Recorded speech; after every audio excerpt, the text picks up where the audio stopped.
and we're going to talk about some issues that are pertinent to Robert and the SBA. I wanted to talk about minority certification because that is so important for a lot of these companies that want to get government contracts. And that's really, isn't that the primary reason why we want official minority certification if we're a small business that's minority owned?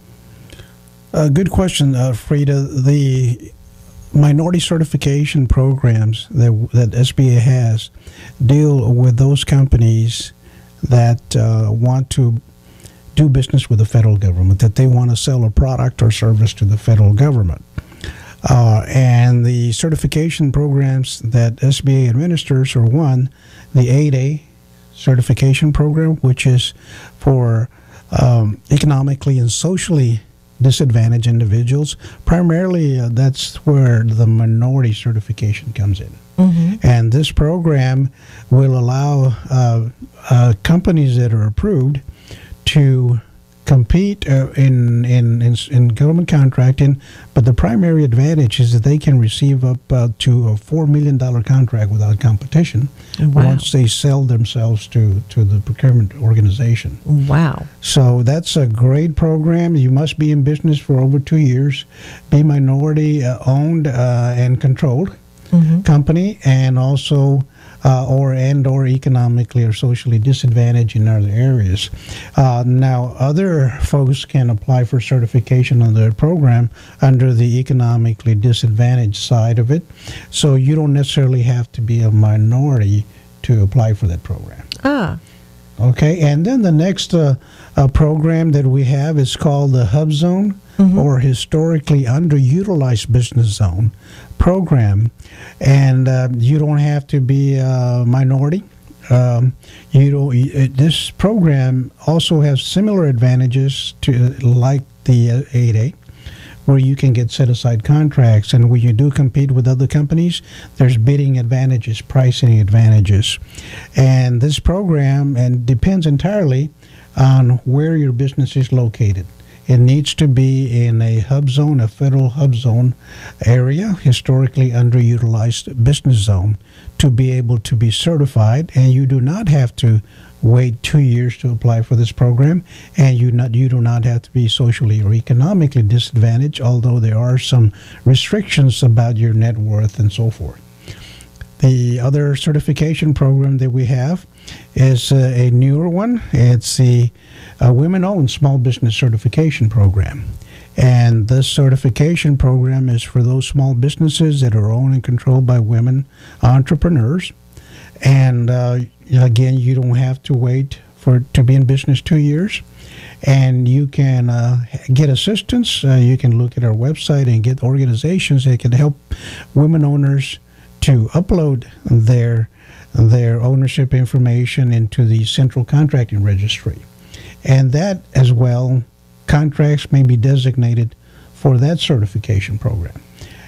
Now, so women are still really considered to be minorities then? Not really a minority. I think it's a category of small business. Okay? So I don't... the question, most people think women are considered minority, but they're more like a disadvantaged group or a protected group. I see. Okay. And then our last certification program that we use is for service disabled veteran-owned small business. And that certification program, you can upload your information as far as being a veteran and your company into the Central Contracting Registry as well. So if a veteran came out of one of the recent wars, they would be able to maybe start a small business of their own and work with the SBA in order to have the advantage of being considered above other companies when it came to government contracts? Well, yes. Let me just say that the Small Business Jobs Act provided for parity among all these certification programs. Before, that was not the case. Parity meaning fairness? Parity being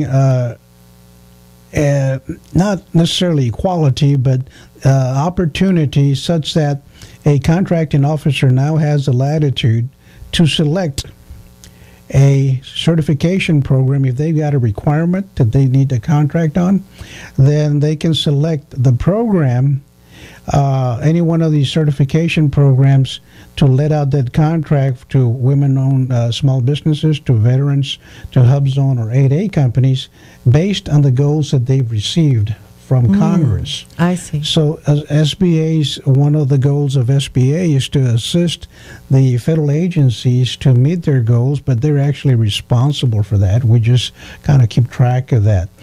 And then the contracting officers can make a determination when they should let a contract out in one of the certification programs based on whether or not that agency or that buying organization is behind in their goals, because all of these certification programs has a goal, including small businesses that are not in those certified programs. Now, it's possible to be in a couple categories, too, at the same time. So if you wanted to, you could be, say you were a Hispanic woman who owned a company in the HubZone, you would have 3 different categories, correct? That's correct, and that's a good example, because I actually have spoken and assisted companies that are in as many as 3, and I think maybe even 1 in all programs. Wow. So the more programs that a company is certified in, the more opportunity, because if that agency or buying organization